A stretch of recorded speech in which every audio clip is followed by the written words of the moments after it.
Learn English through story. One corpse too many. The rain had been falling for hours, relentless and cold, soaking into the uneven cobblestones of the alleyway. Detective Samuel Grayson stood beneath the dim glow of a flickering street lamp, his coat heavy with moisture, his breath curling in the frigid air. He had seen bodies before, too many in his 20 years on the force.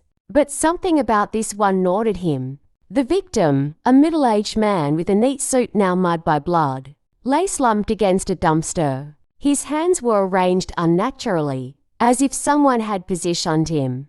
There was no sign of struggle, no clear motive in sight. But what made this case unsettling wasn't just the corpse itself. It was the fact that, according to the crime scene report, there should have been only 6 bodies tonight. This was the 7th. One corpse too many, Samuel muttered under his breath, rubbing his temple. The precinct had received a tip about a massacre in an abandoned warehouse just 2 blocks away. 6 bodies had been discovered there, all linked to an underground smuggling operation. But this one? He didn't belong to that crime scene. He was an anomaly, an extra piece in a puzzle that should have already been complete. The forensic team moved around him, their voices hushed, their cameras flashing. Officer Dana Ruiz, his partner, crouched beside the body, inspecting the man's face. "No ID," she said, glancing up at Samuel. "No wallet, no phone. Whoever did this didn't want us to know who he was." Samuel exhaled sharply. "Or they didn't expect us to find him." Ruiz frowned. "You think someone tried to slip an extra body into the crime scene? Why? That's what we need to find out." Samuel straightened, his mind already racing through possibilities. Mistakes didn't happen in professional killings. This was either deliberate or dangerously careless, and neither option sat well with him. The city hummed with distant sirens, a reminder that death was an expected consequence in its darker corners. But this time, something was off, and Samuel Grayson was about to find out why. The rain had long since soaked through Detective Samuel Grayson's coat, but he hardly noticed. His mind was working, sorting through the contradictions in front of him. He had always trusted crime scenes to tell their own stories, each piece of evidence speaking in silent testimony to what had transpired. But this time, the story had too many pages, one too many, to be exact. The forensic team continued their work, cataloguing the scene with precision. The cold blue glow of their LED flashlights illuminated the rain-slicked alley, bouncing off the brick walls that loomed on either side. Samuel's eyes scanned the ground, noting the absence of drag marks. Whoever had placed this body here had done so carefully. But why? Ruiz rose to her feet, pushing damp strands of hair out of her face. "We're going to have to run prints." She looked down at the victim, shaking her head. This wasn't some random mugging. Someone wanted him found, but only after the other bodies were discovered first. Samuel nodded, his mind reaching toward the same conclusion. The timing was suspicious. The 6 bodies in the warehouse had been reported at 11:30 p.m. The call had come from an anonymous tip. This 7th man had been found less than an hour later. Too quick, too precise. A thought gnawed at him. What if the killer had counted on the bodies being found? What if they had wanted to use the massacre as cover, slipping this man's death into the chaos, hoping no one would question it? "Check for gunpowder residue," Samuel said, gesturing to the victim's hands. "See if he fired a weapon before he died." Ruiz arched an eyebrow. "You think he was part of the warehouse shooting?" Samuel exhaled. "Maybe. Or maybe someone wants us to think he was." Ruiz waved over the forensic tech, who knelt beside the body, swabbing the man's fingertips. They'd know soon enough whether he had fired a gun. But that was only one question in a growing list. The rain continued to fall, drumming softly against the pavement. Samuel glanced toward the mouth of the alley, where uniformed officers had begun setting up barricades, keeping onlookers at bay. Beyond them, the city pulsed with its usual indifference, neon signs flashing in bar windows, the occasional cab rolling by, its headlights cutting through the mist. No one cared about another dead body in this part of town. Not unless they had a reason to. Samuel turned back to the forensic team. What about cause of death? One of the techs, a lanky man with tired eyes, stood up and peeled off his gloves. Gunshot wound. Single entry. Clean. No exit. He gestured toward the victim's chest. 9mm by the looks of it. Samuel's stomach tightened. That was the same caliber used in the warehouse killings. Ruiz let out a slow breath. So he was shot the same way as the others. Maybe. Samuel looked down at the body again, at the way it had been placed. Or maybe someone just wanted us to think so. A fresh wave of unease rolled through him. If this man had been killed elsewhere and staged here, then the real question wasn't just who had done it, but why they needed an extra body in the first place. And more importantly, who were they trying to fool? At the precinct, the fluorescent lights buzzed softly overhead as Samuel and Ruiz waited in the dimly lit break room. The scent of burnt coffee clung to the air, a permanent fixture in a place where sleep was a luxury few could afford. Ruiz leaned against the counter, arms crossed, watching as Samuel scrolled through reports on his tablet. Fingerprint results should be in soon, she said, tapping her foot. Any guesses on who he was? Samuel didn't answer immediately. He was staring at the crime scene photos, his mind assembling and disassembling possible narratives. There was something about the man's suit expensive, but not flashy. Tailored, but not ostentatious. It spoke of someone who moved in circles where money was old and power was quiet. He glanced up at Ruiz. Whoever he was, he wasn't just some low-level thug. Ruiz sighed. Great, because this case wasn't complicated enough. The door creaked open, and a young officer stepped in, holding a file. Prince came back, he said, handing it over. Name's Howard Langley. Samuel flipped open the folder, scanning the details. His eyes darkened. Ruiz peered over his shoulder. Who is he? Howard Langley, Samuel said slowly, was a federal informant. Silence thick and the air between them. Ruiz let out a low whistle. That's bad. Samuel nodded, already piecing together the implications. An informant meant there was more to this than just a smuggling operation gone wrong. It meant that someone had wanted Langley dead and had gone to great lengths to make sure his murder was buried beneath another crime. But the plan had backfired. Because now, Samuel Grayson was asking questions, and he wasn't going to stop until he got answers. The precinct buzzed with a restless energy, the kind that always followed a case that didn't fit neatly into a box. The discovery of Howard Langley's identity had shifted everything. A dead informant wasn't just another crime, it was a message. A warning. Samuel Grayson paced the length of his office, the file open on his desk. Langley had been working with federal authorities, feeding them intel on organised crime in the city. Specifically, he had ties to the smuggling ring that had been hit last night, the same group responsible for the 6 bodies in the warehouse. But Langley hadn't been found there. He had been dumped separately, as if someone wanted his murder hidden inside the chaos of another crime. Ruiz leaned against the doorframe, arms crossed. So Langley was a snitch. That means at least one of the dead men in the warehouse had to be part of the same crew? Samuel nodded. Maybe, but if he was already working with the feds, why kill him now? Why not sooner? Ruiz exhaled, rubbing her temple. Maybe someone found out he was talking. Then why stage him separately? Samuel countered. If they wanted to silence him, they could have left him inside the warehouse with the others. But they didn't. Ruiz hesitated. You think someone's trying to send a message? Samuel looked back at the photo of Langley's body. I think someone wanted us to find him, but only after we'd already counted the others. The weight of it settled between them.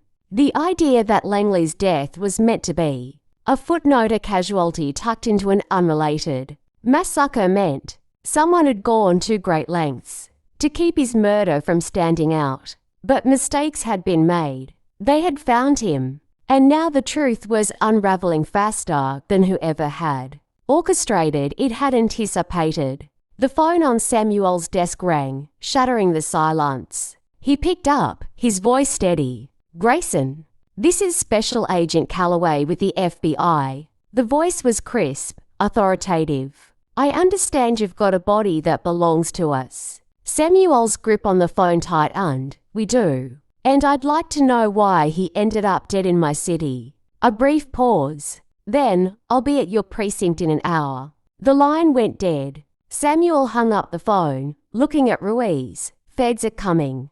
She let out a slow breath. "That's never good news." Samuel agreed. The FBI didn't just walk into local cases unless something much bigger was at play. And if Langley had been valuable enough to warrant their attention, then whoever had killed him had just made a very dangerous enemy. An hour later, Special Agent Calloway strode into the precinct. His dark suit crisp despite the rain. He carried himself with the kind of confidence that came with federal jurisdiction. The unspoken authority that warned people to tread carefully. Samuel met him in the hallway, shaking his hand firmly. "Detective Grayson." "Agent Calloway," the man replied. His gaze was sharp, calculating. "I need access to everything you have on Langley's murder." Samuel led him to his office, motioning for him to sit. Ruiz remained standing, her arms still crossed, watching Calloway carefully. The agent wasted no time, flipping through the case file. Howard Langley was working a major case for us. He was embedded with the DeMarco syndicate, gathering intel on their operations. He looked up. "Your warehouse shooting last night. That was a DeMarco deal gone wrong." Samuel absorbed the information. The DeMarco syndicate was one of the most powerful criminal enterprises in the city. If Langley had been spying on them, he had been playing a very dangerous game. Why was he found in an alley instead of in the warehouse? Ruiz asked. Calloway's jaw tightened. Because someone knew he was an informant, and they wanted to make sure his death wasn't linked to the DeMarco shooting. Samuel frowned. But why not just disappear him? Why leave him somewhere we'd find him? Calloway hesitated.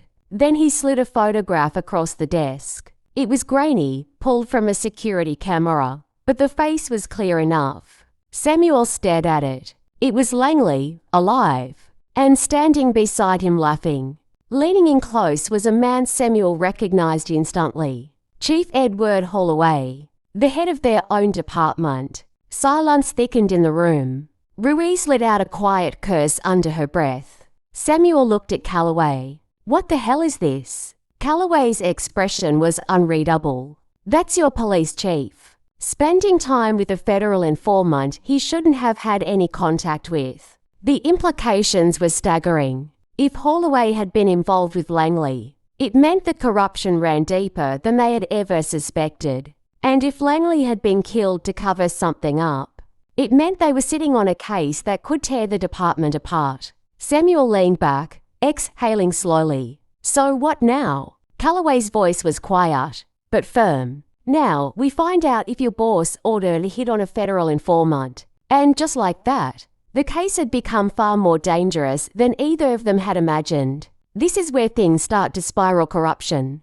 betrayal, and moral dilemmas at every turn. Samuel is now caught in a web, where the truth is a threat to the very institution he serves. The deeper he digs, the more he risks becoming a target himself. The air in Samuel's office felt heavier than it had moments ago. The implications of that single photograph were vast, dangerous. Chief Holloway wasn't just some bureaucrat pushing papers. He was the highest-ranking officer in the department. If he was linked to Langley, it meant this case was no longer about just one extra body. It was about a cover-up. Ruiz broke the silence first. If Holloway was involved with Langley, then we're dealing with something way bigger than a botched smuggling job. Samuel nodded slowly, his mind already turning over possibilities. And if he knew Langley was a federal informant, he exhaled. Then the only question left is whether he had him killed, or if someone else wanted to make it look that way. Calloway leaned forward. "That's exactly what we need to figure out." Samuel studied the agent's face, trying to gauge his angle. Why are you bringing this to us? If Holloway's dirty, wouldn't the Bureau want to handle this internally? Calloway's jaw tightened. Let's just say I don't trust all my people, either. That sent a new wave of unease through Samuel. Corruption wasn't just confined to the local level, it ran in every direction, which meant that trusting the wrong person could get them all killed. Samuel rubbed his temples. All right, we do this carefully. No unnecessary noise, no tipping off Holloway. Ruiz let out a breath. You know he's going to figure out we're looking into him eventually. Samuel met her gaze. Then we just have to find answers before that happens. The first step was retracing Langley's last known movements. The precinct had access to citywide surveillance footage, but anything connected to Holloway would be buried under red tape. They had to go around official channels. Ruiz made some calls, reaching out to a few tech-savvy friends who owed her favors. Within an hour, they had access to street cameras from the night before. Samuel and Ruiz huddled around the monitor as the footage loaded. The timestamp read 10:47 p.m. Roughly an hour before the anonymous tip about the warehouse killings had come in. The screen flickered with grainy footage of a downtown intersection. Langley appeared, his face partially obscured by the hood of his jacket. He was walking quickly, glancing over his shoulder. He was being followed. A dark sedan tailed him from a distance, headlights off. Langley turned a corner, disappearing into an alley. The car didn't follow, but moments later, a man stepped out from the passenger side and followed on foot. The angle was bad, but when the man stepped into a patch of light, Samuel stiffened. Ruiz cursed. Tell me that's not who I think it is. It was Detective Mark Tavish, one of their own. A veteran cop, trusted, respected until now. Samuel clenched his jaw. Tavish was following Langley. Ruiz shook her head. No way, this is a coincidence. If he tailed Langley into that alley, and Langley ended up dead. Samuel exhaled sharply. Then we just found our prime suspect. The problem with accusing a fellow cop was that it wasn't just dangerous. It was damn near impossible. Tavish had friends, connections, and if he was working under orders from Holloway, then making a move on him without proof was suicide. Samuel and Ruiz spent the next several hours combing through records, looking for anything that linked Tavish to Langley beyond that night. What they found was a pattern of assignments that didn't make sense. Tavish had been reassigned multiple times over the past year, always moving just ahead of major arrests. It was as if someone had been placing him exactly where he needed to be to interfere. Ruiz tapped her pen against the desk. So, what do we think? Holloway's personal cleanup guy. Samuel nodded. It fits. If Langley was feeding the feds information on DeMarco, and Holloway was on DeMarco's payroll, then Tavish would have been the one making sure things never got too messy. Ruiz exhaled. Except last night, things did get messy. So maybe Langley knew something he wasn't supposed to. And someone made sure he took that secret to the grave. Samuel finished. There was only one way to get answers. They had to talk to Tavish. Finding Tavish wasn't hard. He was sitting exactly where Samuel expected him to be, at the end of the bar in O'Malley's, nursing a whiskey. Samuel slid onto the stool beside him, Ruiz taking the seat on the other side. Tavish didn't look up. Didn't know I was expecting company. Samuel leaned forward, his voice calm. We need to talk. Tavish smirked. That's so. Talk about what? Ruiz set a printed still frame of the surveillance footage on the bar. About why you were following Langley before he turned up dead. Tavish's smirk faltered, but only for a second. He took a slow sip of his drink. You two really should be more careful where you poke your noses. Samuel's grip tightened on his glass. I think we both know we're way past that point. Tavish sighed, rubbing a hand over his face. For a second, something almost like regret flashed in his eyes. Then he said, Look, you don't want to go down this road. Ruiz leaned in. Why not? Tavish shook his head. Because it doesn't end with Langley. He drained the rest of his whiskey, setting the glass down with a hollow clink. And it sure as hell doesn't end with me. Samuel studied him. Then who does it end with? Tavish hesitated, then looked up, his voice lower this time. If you don't stop digging, you're going to end up just like Langley. Samuel met his gaze without flinching. Then I guess we'd better dig fast. Tavish exhaled, then reached into his coat pocket. Samuel tensed, but Tavish didn't pull out a weapon. Instead, he slid a folded napkin across the bar. Burn this after you read it, he said. Samuel unfolded the napkin.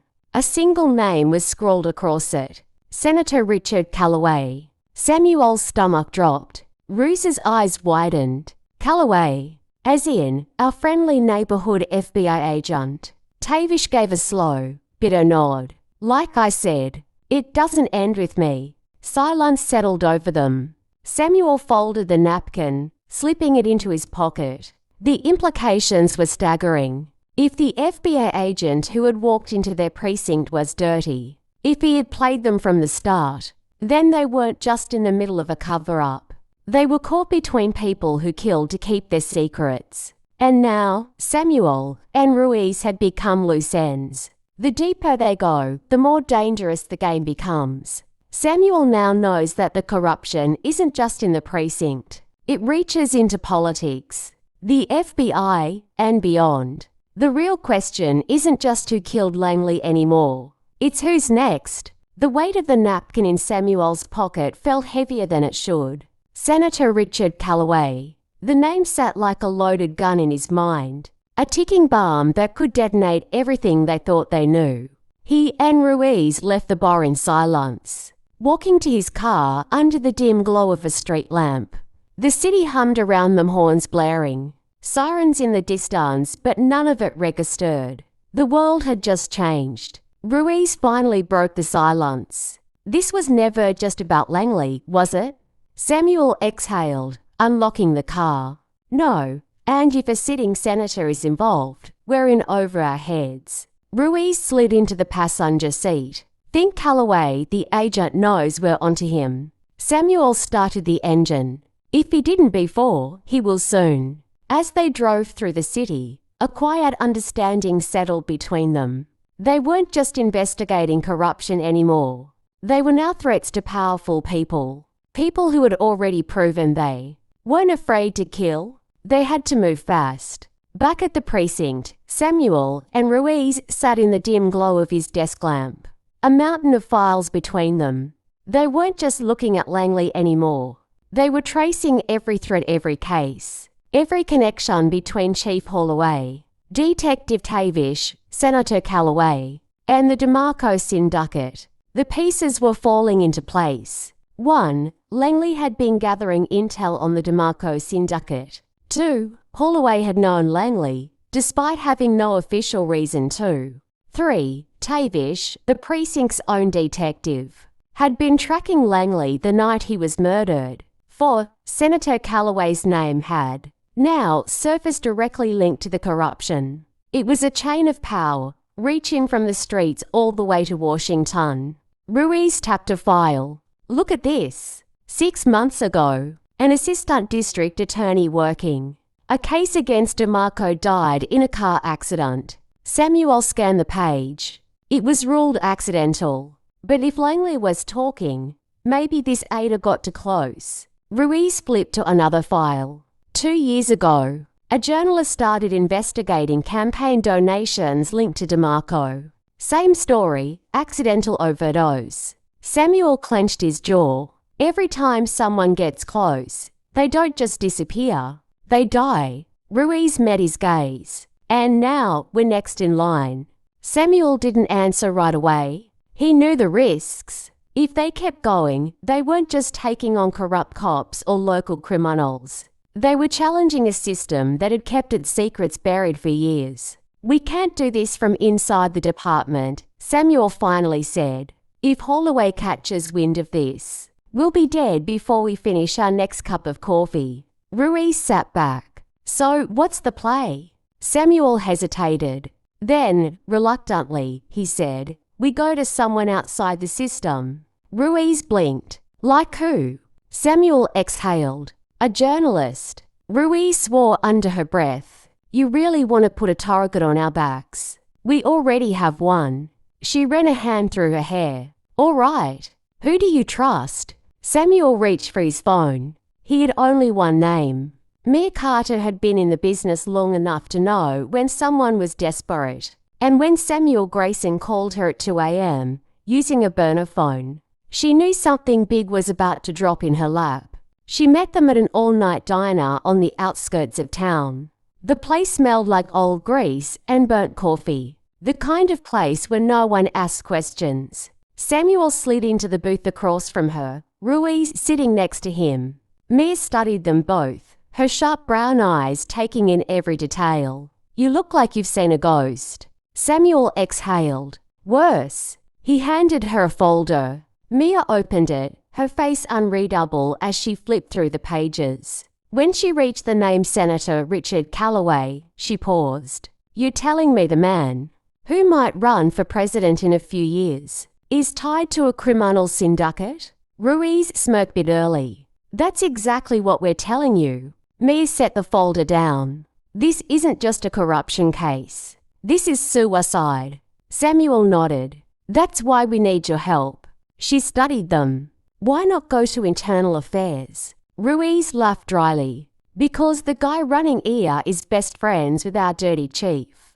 Mia leaned back. Okay, say I run this story. What happens when Holloway and Callaway find out? Samuel's voice was calm. They'll try to kill us, and they'll try to kill you. Mia held his gaze. And you're still willing to do this? Samuel didn't flinch.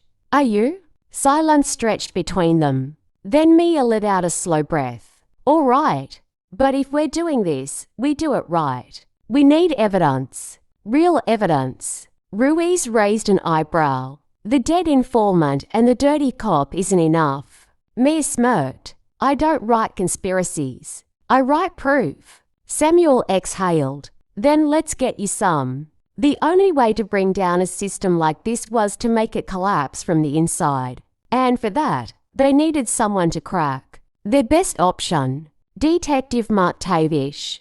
Samuel and Ruiz waited outside Tavish's apartment the next night, parked in an unmarked car. The building was old, the kind of place that had peeling paint and a security camera that hadn't worked in years. When Tavish finally arrived, he looked over his shoulder paranoid. Ruiz smirked. Guilty conscience. Samuel didn't smile. Or he knows he's running out of time. Tavish reached his door, fumbling for his keys. Then he froze, because a man was waiting for him in the shadows. Samuel stiffened. The figure stepped forward, and in the dim light, Samuel saw the glint of a silencer.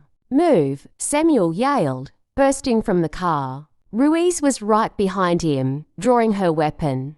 But it was too late. The silencer hissed. 2 shots. Tavish staggered, eyes wide, then crumpled to the ground. The shooter turned just enough for Samuel to see his face. Agent Callaway. Their supposed ally. Samuel raised his gun, but Callaway was already vanishing into the night. Ruiz knelt beside Tavish, checking his pulse. She shook her head. He's gone. Samuel clenched his jaw. They had just lost their best chance at a witness. And worse now, the FBI knew they were after them. The walls were closing in, and Samuel knew they were running out of time. Now Samuel and Ruiz are in a race against time. The corrupt FBI agent knows they're onto him. The only remaining option is to get the truth out before they end up like Langley or Tavish. The stakes are at their highest. The next move could be their last. The city had always been a battleground, but Samuel Grayson had never imagined he would find himself at war with the very system he swore to serve. As he stood over Detective Mark Tavish's lifeless body, the finality of their situation settled in. The man who had been their last real link to the truth was gone, executed by none other than Agent Callaway, the man they had mistakenly trusted. Tavish's blood pooled onto the concrete, soaking into the cracks like ink on a forgotten page. The message was clear: they were next. Ruiz, still kneeling beside the fallen detective, pressed a trembling hand to her forehead. "We should have forced him to talk earlier." Samuel exhaled sharply. He was dead the moment he gave us Calloway's name. He scanned the surrounding darkness, ears straining for any sign that Calloway was still nearby. Nothing. The man had vanished as quickly as he'd struck. "We need to move." Samuel grabbed Ruiz's arm, pulling her to her feet. "We can't stay here." Ruiz hesitated, looking back at Tavish. "We can't just leave him like this." Samuel's jaw clenched. "If we stay, we'll end up just like him." It was a bitter truth, but Ruiz knew he was right. She swallowed her grief and followed Samuel as they slipped into the shadows. But something had changed. They weren't just investigators anymore. They were fugitives. By the time they reached Samuel's apartment, paranoia had set in like a fever. Ruiz paced by the window, peeking through the blinds every few seconds, while Samuel sat at the table, trying to piece together the next move. "The second Holloway finds out about Tavish," Ruiz muttered, "he'll order every cop in the city to hunt us down." Samuel nodded. "And the second Calloway realizes we're still breathing, we'll have the FBI after us, too." Ruiz dropped into a chair, rubbing her hands over her face. "So what do we do? The story's not enough. Mia won't publish without solid proof." Samuel leaned back, his mind racing. The usual rules didn't apply anymore. Evidence, legal channels, even allies in law enforcement, none of it would save them now. But there was one thing left. "The files," he murmured. Ruiz frowned. "What files?" Samuel met her gaze. "The ones Langley was gathering before he died. Whatever he was planning to give the feds before he got silenced." Ruiz exhaled. "And you think they still exist?" Samuel nodded. "I think that's exactly why he was killed." They exchanged a look. This was their last shot. If they found those files, they had leverage. If they didn't, they were walking dead men. The problem? The files were likely hidden in the last place anyone would think to look. Langley's home, which meant breaking into a dead man's apartment, while half the city was looking for them. Langley's apartment was a small, unremarkable unit in a rundown complex on the city's east side. It was the kind of place where people minded their own business, perfect for a man who lived in the shadows. Getting in wasn't hard. Ruiz picked the lock in under a minute, and they slipped inside undetected. The air was thick with dust, the silence oppressive. Samuel swept a flashlight across the room. Papers were scattered on the desk, an empty coffee mug still sitting beside them, as if Langley had stepped out for a moment and never returned. Ruiz checked the drawers. Nothing. Samuel moved to the bedroom, checking under the mattress, inside the closet. Then, his eyes landed on a vent near the floor, a hiding spot. He pried it open, reaching inside. His fingers brushed against something, a small, metal flash drive. His heart pounded. This was it. Ruiz peeked over his shoulder. "Tell me that's what I think it is." Samuel didn't answer. He plugged the drive into his phone, opening the encrypted files. His breath caught. Names, transactions, surveillance logs. Direct ties between Senator Richard Calloway, Chief Holloway, and the DeMarco syndicate. It was everything they needed. Ruiz stared at the screen. This could bury them. Samuel's grip tightened on the phone. Then let's make sure it does. There was no more running, no more hiding. If they were going to survive this, they had to expose everything before their enemies silenced them for good. Mia Carter met them in a safe house, her face pale as she scanned the files. "This is a goddamn death sentence," she whispered. Samuel was calm. "Only if we keep it to ourselves." Mia looked up. "What do you mean?" Ruiz smirked. "We're not just handing this over to your newspaper. We're going everywhere." Within hours, the files were sent to every major news outlet, Federal Oversight Committee, and whistleblower network in the country. By morning, it was all over the news. Breaking: Senator Richard Calloway linked to organized crime. Police chief under investigation for corruption. FBI agent implicated in cover-up. The system that had protected these men for years was collapsing in real time. And then, the arrests began.